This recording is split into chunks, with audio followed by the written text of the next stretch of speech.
गरीब किसान की कहानी एक समय की बात है। एक छोटे से गांव में एक गरीब किसान रामू रहता था। उसके पास एक छोटा सा खेत था जिसमें उसकी गरीबी की कहानी छुपी हुई थी। उसकी बीवी और दो छोटे बच्चे थे जिनके लिए वह हमेशा मेहनत करता।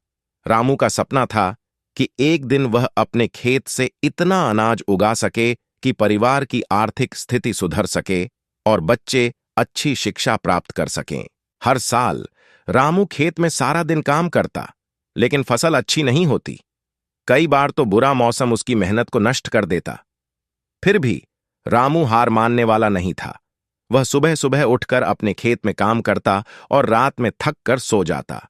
उसकी आंखों में हमेशा एक सपना था, एक दिन जब उसकी मेहनत रंग लाएगी और वह खुशहाल हो जाएगा। एक साल मौसम बहुत अच्छा रहा और फसल भी भरपूर होने की संभावना थी। रामू ने पूरी उम्मीद के साथ खेत में काम किया।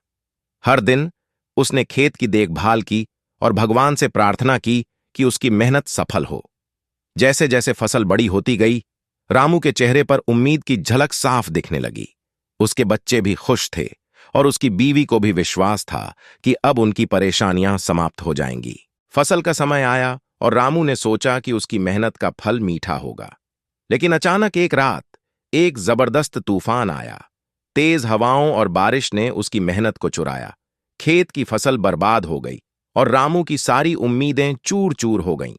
अगले दिन खेत की बदहाल स्थिति देखकर रामू की आंखों में आंसू थे। उसने अपनी पत्नी और बच्चों को देखा जो उसकी असफलता को समझ रहे थे। यह दृश्य देखकर रामू को गहरा दुख हुआ। उसने अपने बच्चों की आंखों में निराशा देखी और महसूस किया कि उसने उन्हें भविष्य देने का वादा पूरा नहीं किया।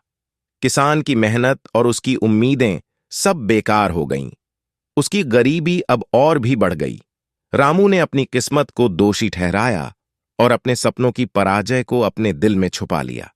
आखिरकार एक गरीब किसान की मेहनत और उम्मीदें उसके जीवन की कड़ी सच्चाई बन गईं। उसकी कहानी गांव में एक दर्दनाक अध्याय बन गई और उसने सिखाया कि कभी-कभी मेहनत और उम्मीद भी भाग्य को बदलने में असमर्थ होती है। कृपया अधिक वीडियो के लिए चैनल को लाइक और सब्सक्राइब करें।